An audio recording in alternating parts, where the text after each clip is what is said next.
नमस्कार दोस्तों। आज हम बिहार दरोगा का ज्ञान बिंदु जीएस एकेडमी का जो हमारा बुक का सेशन चल रहा है उसका प्रैक्टिस सेट नंबर 8 लेके आए हैं। तो चलिए बिना देरी किए हुए आज का हम सेशन को स्टार्ट करते हैं। दोस्तों, एक एक प्रश्न को ध्यान से देखिएगा क्योंकि यहाँ से प्रश्न डायरेक्ट एग्जाम में देखने को मिलता है। आज का पहला प्रश्न है, कौन सी जल संधि यूरोप को अफ्रीका से अलग करता है?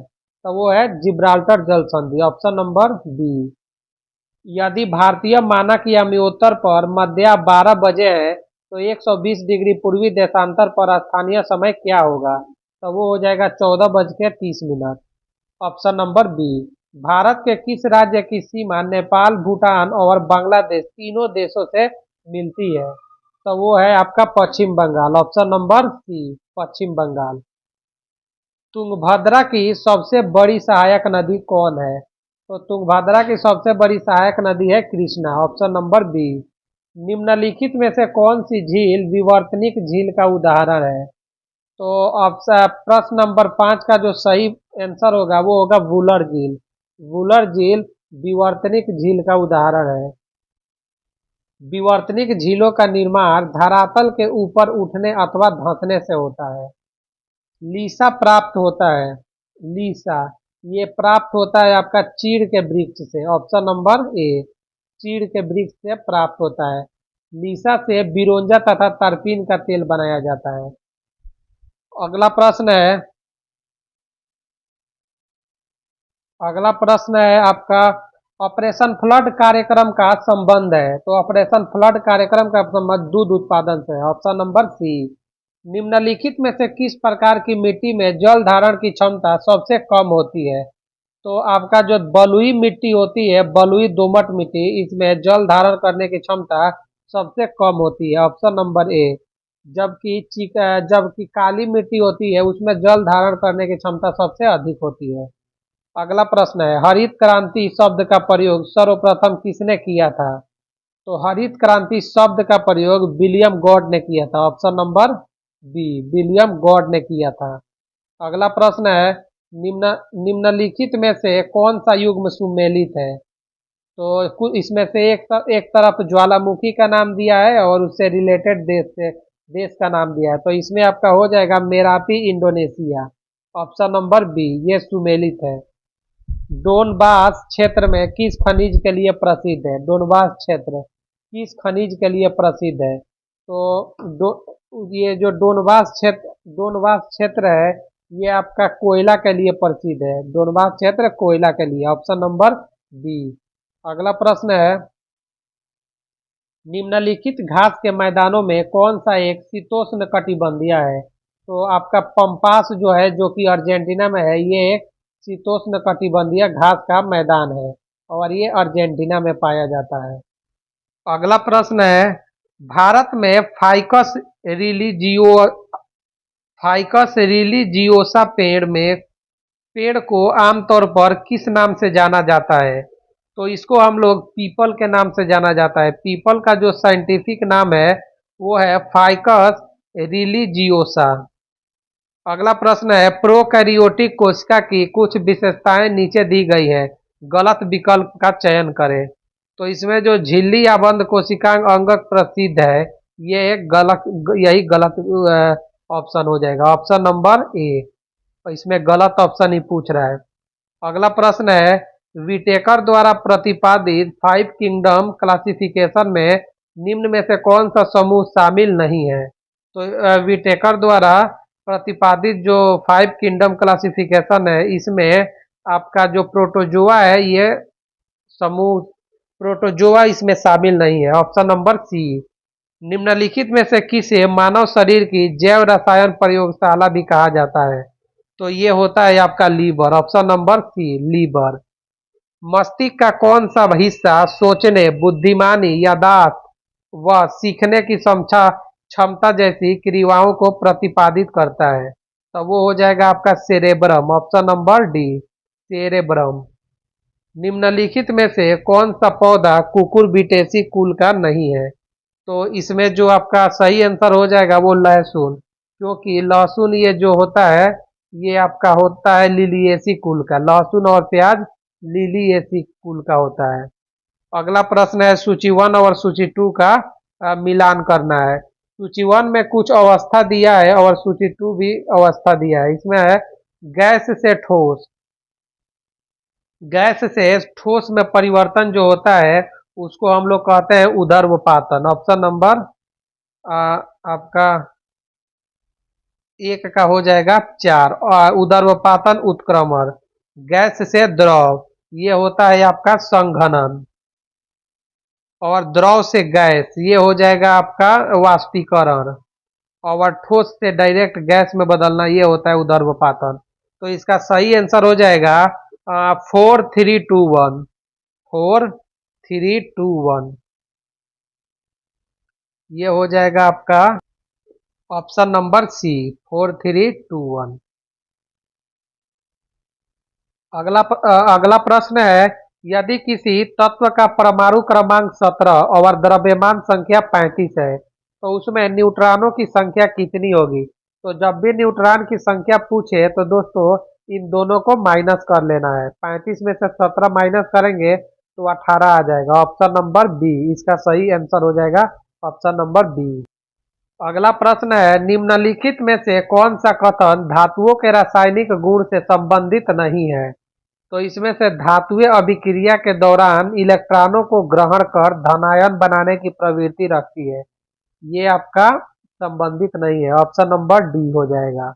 अगला प्रश्न है जल गैस या भाप अंगार गैस का उपयोग किन दो पदार्थों के उत्पादन के लिए किया जाता है। तो ये किया जाता है हाइड्रोजन और अमोनिया के उत्पादन के लिए। Option number B. जल के जीवाणुनाशक की किस विधि में जल का स्वाद नहीं बदलता है। तो ये होता है आपका ओजोनीकरण। ऑप्शन नंबर सी ओजोनीकरण में उसका स्वाद नहीं बदलता है। टोकोफेरॉल किस विटामिन का रासायनिक नाम है। तो टोकोफेरॉल जो होता है वो विटामिन ई का रासायनिक नाम है। Option number C. और जो विटामिन ए का होता है वो रेटिनॉल होता है। विटामिन डी का होता है वो कैल्सीफेरॉल होता है। और विटामिन के का नाम इसको हम लोग बोलते हैं फाइलोक्विनोन। फाइलोक्विनोन ऑप्शन नंबर ये डी का हो जाएगा फाइलोक्विनोन। अगला प्रश्न है जब कोई प्रकाश किरण वायु से कांच की सिल्ली स्लैब में प्रवेश करती है तो इससे क्या प्रभाव पड़ता है। तो ये होता है इसकी आवृत्ति नहीं बदलती है। ऑप्शन नंबर सी इसकी आवृत्ति नहीं बदलती है। पृथ्वी के लिए पलायन वेग का मान कितना होता है। तो दोस्तों ये 11.2 किलोमीटर पर सेकेंड होता है। ऑप्शन नंबर ए 11.2 किलोमीटर पर सेकेंड। दोस्तों इसका यूनिट जरूर ध्यान रखिएगा क्योंकि कभी मीटर पर सेकंड में भी पूछता है। पृथ्वी की सतह से ऊपर जाने पर वायुमंडलीय दाब पे क्या प्रभाव पड़ता है। तो इसमें जो होता है वायुमंडलीय दाब कम होता है। Option number B. अगला प्रश्न है 28 नंबर निम्नलिखित कथनों पर विचार कीजिए। इसको ऊपर कर लेते हैं थोड़ा सा। निम्नलिखित कथनों पर विचार कीजिए। यदि लिफ्ट के नीचे उतरते समय लिफ्ट का त्वरण गुरुत्वीय त्वरण से अधिक हो तो लिफ्ट में स्थित पिंड उसकी फर्श से उठकर उसकी छत से जा लगेगा। इसमें दूसरा स्टेटमेंट है जब लिफ्ट एक समान वेग से ऊपर या नीचे गति करती है तो लिफ्ट में स्थित पिंड के भार में कोई परिवर्तन नहीं प्रतीत होता है। तो दोस्तों ये जो 28 है इसका ऑप्शन नंबर आपका सी हो जाएगा। दोनों ही सत्य है। अगला प्रश्न है 29 नंबर जब श्रोता किसी स्रोत से दूर जा रहा है तो सुने गए स्वर की आवृत्ति वास्तविक आवृत्ति से क्या होती है। तो ये कम होती है। Option number B. जाहिर सी बात है दूर जाएगा तो आवृत्ति कम होगी। निम्न तापमान प्राप्त करने के लिए जूल थॉमसन प्रक्रम अत्यधिक उपयोगी तथा मितव्यापी है।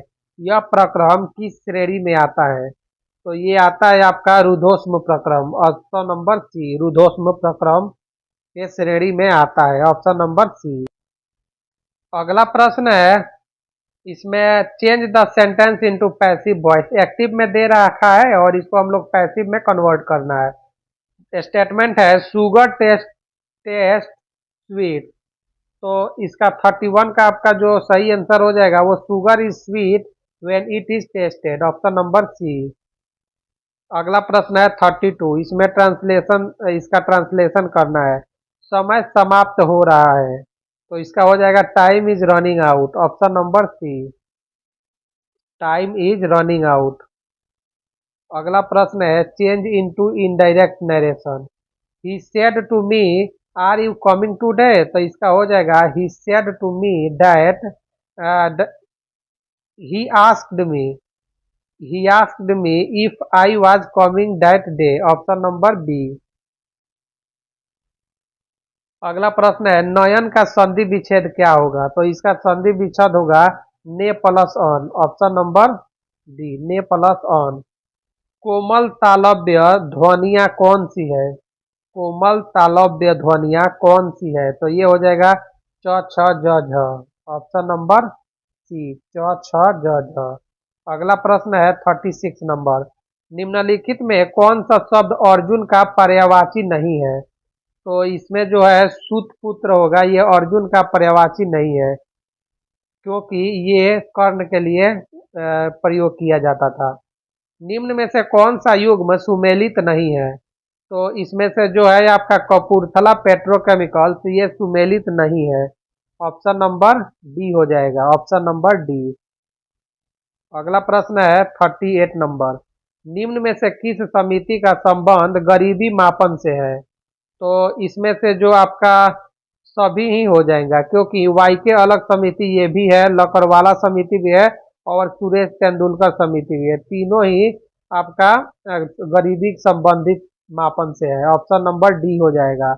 सिक्योरिटी पेपर मिल निम्न में से किस स्थान पर स्थित है, तो सिक्योरिटी पेपर मिल जो है ये दोस्तों होशंगाबाद में स्थित है, ऑप्शन नंबर ए। और ये महाराष्ट्र मध्य प्रदेश में स्थित है, एमपी में, होशंगाबाद एमपी में स्थित है। टैक्स के आधार में वृद्धि के अनुरूप कर की दर बढ़ने को क्या कहते हैं, तो इसको हम लोग प्रगतिशील कर कहते हैं, ऑप्शन नंबर सी, प्रगतिशील कर कहते हैं। अगला प्रश्न मैथ से रिलेटेड है दोस्तों, इसको आप लोग सॉल्व कर लीजिएगा। इसका मैं आंसर बता देता हूँ, इसका आंसर सी आएगा, ऑप्शन नंबर सी होगा इसका आंसर। अगला प्रश्न है किसी अर्थव्यवस्था में अंतिम वस्तुओं और सेवाओं पर कुल व्यय को जोड़कर राष्ट्रीय आय की गणना करने के लिए निम्नलिखित में से किस विधि का उपयोग किया जाता है, तो ये विधि होता है व्यय विधि, ऑप्शन नंबर सी, व्यय विधि। फाइनेंशियल एक्शन टास्क फोर्स की स्थापना कब हुई थी, इसकी स्थापना 1989 में हुई थी। इसी को हम लोग FATF कहते हैं, financial action task force, FATF 1989 में हुआ था। ग्रेट लीप फॉरवर्ड अभियान कब शुरू हुआ था, ग्रेट लीप फॉरवर्ड अभियान ये 1958 में शुरू हुआ था, ऑप्शन नंबर ए, 1958 में शुरू हुआ था। जेट इंजन का आविष्कार किसने किया था, तो इसका आविष्कार फ्रैंक विल्टले ने किया था, फ्रैंक विल्टले ने, ऑप्शन नंबर सी। दोस्तों ये रुडोल्फ ने इसका डीजल इंजन का निर्माण किया था, जबकि डैमलर ने गैस इंजन का किया था, ये गैस इंजन का किया था और इसने डीजल इंजन का किया था। अगला प्रश्न है निम्नलिखित में कौन सा देश का पुराना नाम अपर वोल्टा था, कौन सा देश का पुराना नाम अपर वोल्टा था, तो ये होगा बुर्किनो फासो, बुर्किनो फासो का पुराना नाम अपर वोल्टा था। खरगोश का वैज्ञानिक नाम क्या है, खरगोश का वैज्ञानिक नाम ओरिक्टोलैगस क्यूनिकुलस है, option number B, Oryctolagus cuniculus, option number B. अगला प्रश्न है निम्नलिखित में से कौन सा क्षेत्र वज्जी महाजनपद के अंतर्गत नहीं आता था, तो वो क्षेत्र है Munger, option number D, Munger. दोस्तों वज्जी महाजनपद के अंतर्गत वैशाली, मुजफ्फरपुर, दरभंगा और सीतामढ़ी यही चार आते थे, जबकि मुंगेर अंग महाजनपद के अंतर्गत आती थी। निम्नलिखित में कौन सा समूह मुंगेर प्रमंडल के अंतर्गत आता है, तो मुंगेर प्रमंडल के अंतर्गत खगड़िया, लखीसराय और शेखपुरा आता है, ऑप्शन नंबर सी हो जाएगा, खगड़िया, लखीसराय और शेखपुरा। राज्यसभा के सदस्य बनने की न्यूनतम आयु सीमा कितनी है, तो दोस्तों राज्यसभा के सदस्य बनने की न्यूनतम आयु सीमा 30 वर्ष है, जबकि लोकसभा की न्यूनतम आयु सीमा 25 वर्ष है। किसका मिलान गलत है? उत्तर 51 का आपका हो जाएगा, उत्तर प्रदेश 31, महाराष्ट्र 16। दोस्तों ये आपका बी, यही इसका गलत है। अगला प्रश्न है, किस संविधान संशोधन के द्वारा दिल्ली को राष्ट्रीय राजधानी क्षेत्र बनाया गया? तो ये आपका हो जाएगा 52 का आपका हो जाएगा 69वां संविधान संशोधन 1991। अगला प्रश्न है, 92वां संविधान संशोधन 2003 के तहत 8वीं अनुसूची में कौन सी भाषा जोड़ी गई थी? तो इसमें जोड़ी गई थी कोंकणी, मणिपुरी, बोडो, संथाली, मैथिली और Dogri. Option number D, Bodo, Santhali, Maithili और डोगरी। अगला प्रश्न है, 73वां संविधान संशोधन कब लागू हुआ था? तो 73वां संविधान संशोधन 24 अप्रैल 1993 में लागू हुआ था। भारतीय संविधान का कौन सा अनुच्छेद विधान परिषद के गठन की चर्चा करता है? तो ये है 169, ऑप्शन नंबर बी, 169, 169वां अनुच्छेद है, वह विधान परिषद के गठन की चर्चा करता है। अगला प्रश्न है, संविधान सभा में संविधान पर द्वितीय वाचन कब से कब तक चला था? तो ये चला था 15 नवंबर 1948 से 17 अक्टूबर 1949 तक। Option number B. अगला प्रश्न है, शोषण के विरुद्ध अधिकार का वर्णन किस अनुच्छेद में किया गया है? तो शोषण के विरुद्ध अधिकार का वर्णन आर्टिकल 23 और 24 में किया गया है। ऑप्शन नंबर सी, आर्टिकल 23 और 24। भारतीय संविधान का कौन सा अनुच्छेद यह कहता है कि किसी व्यक्ति को एक अपराध के लिए एक बार से अधिक अभियोजित और दंडित नहीं किया जा सकता है? तो ये जो होता है ये आर्टिकल 20 में कहा गया है, अनुच्छेद 20 में कहा गया है। पुडुचेरी को किस संविधान संशोधन के तहत केंद्र शासित प्रदेश बनाया गया था? तो ये बनाया गया था 14वें संविधान संशोधन। ऑप्शन नंबर सी, 14वें संविधान संशोधन के अंतर्गत। 21 मार्च 2025 को मनाए गए अंतर्राष्ट्रीय वन दिवस की थीम क्या रखी गई है? तो जो 21 मार्च को अंतर्राष्ट्रीय वन दिवस मनाया गया, इसका जो थीम है वह है forest and food. Option number A, forest and food. दिया सलाई आत्मकथा नामक पुस्तक निम्न में से किसके द्वारा लिखी गई? ये लिखी गई है कैलाश सत्यार्थी के द्वारा। Option number A, Kailash Satyarthi. राष्ट्रीय धन्वंतरी आयुर्वेद पुरस्कार 2024 से निम्न में से किसे सम्मानित किया गया है? ये समीर गोविंद माया, ये सभी को सम्मानित किया गया है। समीर गोविंद जमदग्नि, मायाराम उनियाल और ताराचंद शर्मा, तीनों को ही सम्मानित किया गया है। 72वीं मिस वर्ल्ड 2024 का खिताब किसने जीता है? तो 72वीं मिस वर्ल्ड का जो खिताब जीता है वह मिला है ओपल सुचाता चुवांगसरी को। ओपल सुचाता चुवांगसरी को। Option number D. अगला प्रश्न है,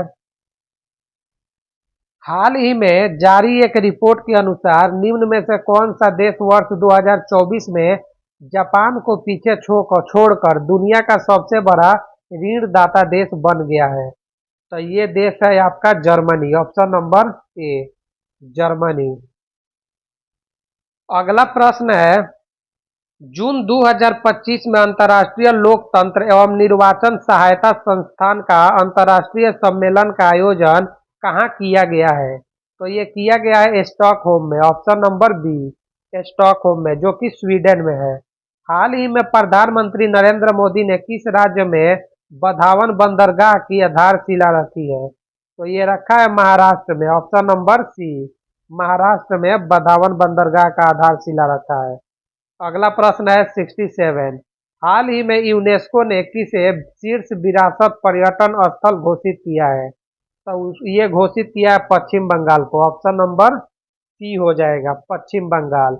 निम्नलिखित में से कौन माउंट एवरेस्ट फतह करने वाली देश की पहली दृष्टि बाधित महिला बनी है? तो वो बनी है छोजिन एंगामे। ऑप्शन नंबर सी, छोजिन एंगामे, जो कि हिमाचल प्रदेश की है।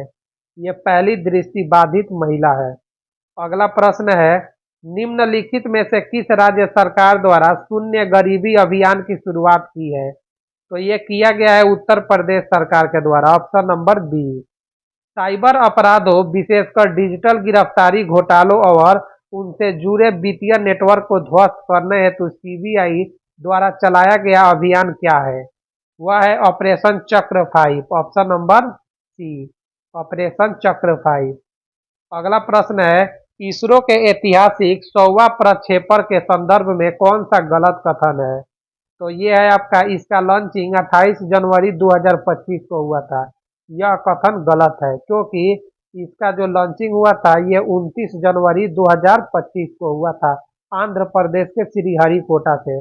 और स्पेस और जिससे हुआ था उसका नाम GSLV F-15 के द्वारा किया गया था। अगला प्रश्न है, निम्नलिखित में से किस संगठन द्वारा स्फेयरएक्स टेलीस्कोप को लॉन्च किया गया है? तो ये किया गया है नासा के द्वारा, ऑप्शन नंबर बी, नासा के द्वारा लॉन्च किया गया है। हेल्थ पहल का उद्देश्य क्या है? हेल्थ पहल का उद्देश्य लीवर स्वास्थ्य के प्रति जागरूकता बढ़ाना है, ऑप्शन नंबर ए हो जाएगा, लीवर स्वास्थ्य के प्रति जागरूकता बढ़ाना। विश्व पवन दिवस मनाया जाता है, ये मनाया जाता है 15 जून को, ऑप्शन नंबर ए, विश्व पवन दिवस। अगला प्रश्न है, निम्नलिखित में से किन दो देशों में वर्ष 2031 में आईसीसी पुरुष एक दिवसीय विश्व कप का आयोजन किया जाएगा? तो ये देश होगा भारत और Bangladesh, option number C, Bharat और बांग्लादेश में आयोजन किया जाएगा। अगला प्रश्न है, निम्नलिखित में से किस खिलाड़ी को मेजर ध्यानचंद खेल रत्न पुरस्कार 2024 नहीं दिया गया है? दोस्तों ध्यान रखिएगा, नहीं पूछ रहा है। तो ये जो है इसमें से सलीमा टेटे को नहीं दिया गया है, ऑप्शन नंबर सी, बल्कि उन्हें अर्जुन पुरस्कार दिया गया है, बल्कि इन्हें अर्जुन पुरस्कार दिया गया है। हाल ही में चर्चित पुराने संसद भवन का परिवर्तित नाम क्या रखा गया है? तो इसका नाम संविधान सदन कर दिया गया है, ऑप्शन नंबर सी, संविधान सदन। अगला प्रश्न है, हाल ही में बंगाल की खाड़ी से हाल ही में बंगाल की खाड़ी से उठे चक्रवात शक्ति का नामकरण निम्नलिखित में से किस देश द्वारा किया गया? तो ये किया है श्रीलंका ने, ऑप्शन नंबर डी, श्रीलंका ने इसका नामकरण किया है। अगला प्रश्न है 79। अगला प्रश्न है 79। मुख्यमंत्री खेल ज्ञानोत्सव 2025 के आयोजन के संदर्भ में निम्नलिखित कथनों पर विचार करें।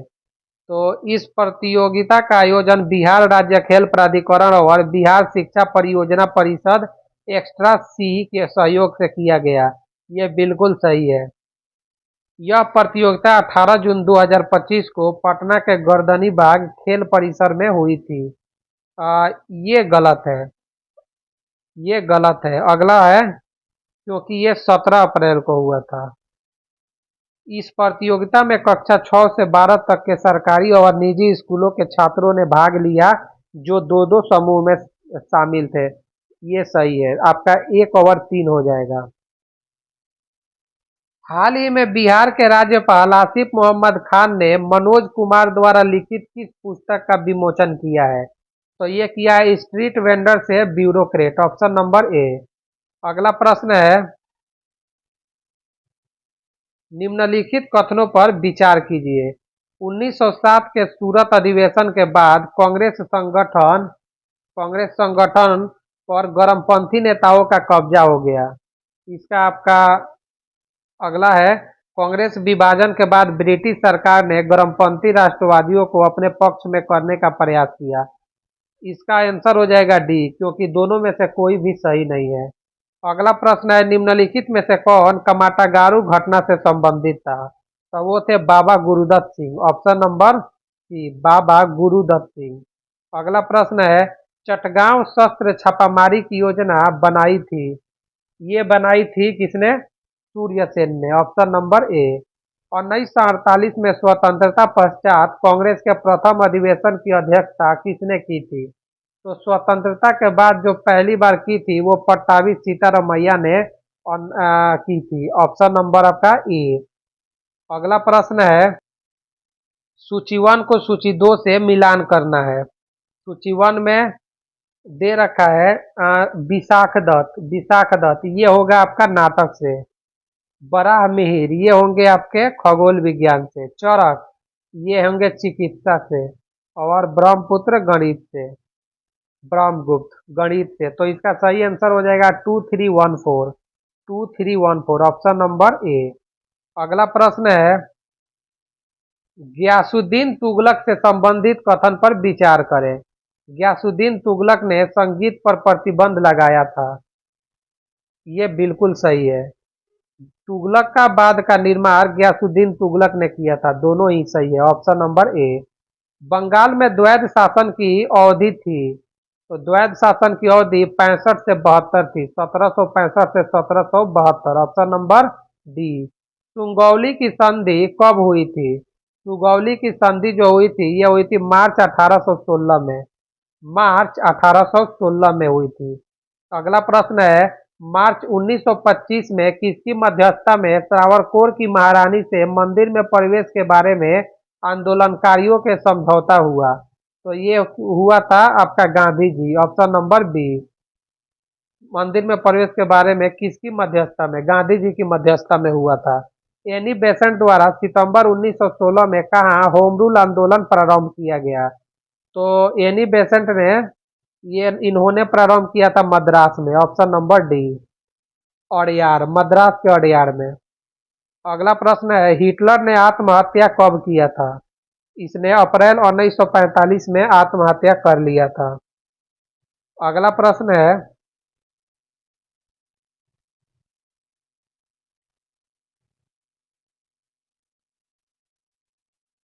गैस्टीन की संधि कब हुई थी?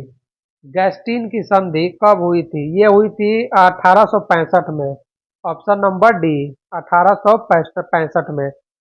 अगला प्रश्न मैथ से है, 3 अंकों वाली कितनी संख्याएं 9 से विभाजित होती है? 3 अंकों वाली कितनी संख्या है? तो दोस्तों जो 9 से विभाजित है 3 अंकों वाली, तो वो हो जाएंगी आपकी पहली संख्या 108 हो जाएगी और अंतिम संख्या 999। तो इसको हम लोग ऐसे, एक फॉर्मूला होता है A+N-1 × D। इस पे हम लोग रख के इसको फाइंड कर सकते हैं। अगला प्रश्न है, एक आयत की लंबाई उसकी चौड़ाई से। दोस्तों इसका जो 93 का आंसर होगा वो 100 आएगा। आप लोग इसको सॉल्व कर लीजिएगा। मैंने फॉर्मूला बता ही दिया है, उसी पे बस पुट आउट करके और फाइंड कर लेना है। अगला प्रश्न है, एक आयत की लंबाई उसकी चौड़ाई से 24 सेंटीमीटर अधिक है। यदि आयत का परिमाप इतना है तो उसकी लंबाई कितनी होगी? दोस्तों इसमें इस आयत की लंबाई उसकी चौड़ाई को हम लोग एक्स मान लेंगे। तो इसकी लंबाई जो हो जाएगी x+24। और जो फार्मूला होता है परिमाप का वो आप लोग को पता ही होगा, 2 × लंबाई प्लस चौड़ाई। और इस पे रख के हम लोग फाइंड कर लेंगे। इसका जो आंसर होगा वो होगा आपका 40 सेंटीमीटर। Option number A. अगला प्रश्न है, ये भी मैथ से है, 6 लड़के या 10 लड़कियां एक काम को 25 दिनों में कर सकते हैं। तो 12 लड़के और 30 लड़कियां उसी काम को करने के लिए कितने दिन लेंगे?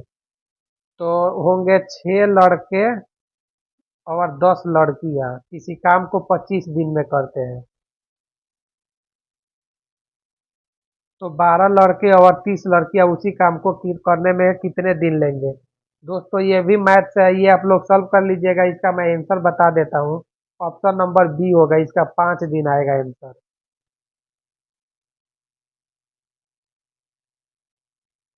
अगला प्रश्न है, 1600 रुपए को 3 भागों में उस प्रकार विभाजित कीजिए कि पहले भाग के 7वें, दूसरे भाग के 5वें और तीसरे भाग के चौथाई भाग बराबर हो। तो 96 का जो सही आंसर होगा वो हो जाएगा आपका डी। ये आप लोग सॉल्व कर लीजिएगा। और 97 में इसका रेशियो निकालना है। इसका मैं आंसर बता देता हूँ। इसका जो सही आंसर होगा वो 3:5 होगा।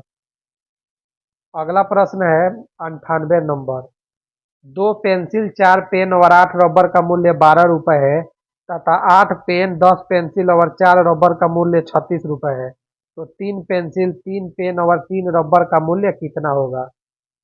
तो दोस्तों इसका जो सही आंसर होगा वो आएगा आपका 12। ऑप्शन नंबर सी।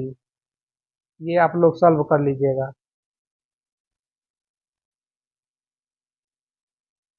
99 जो है ये रीजनिंग से है। इसका भी मैं आंसर बता देता हूँ। इसका होगा आपका बी। ऑप्शन नंबर बी हो जाएगा। और जो आज का अंतिम प्रश्न है वो 100 नंबर है।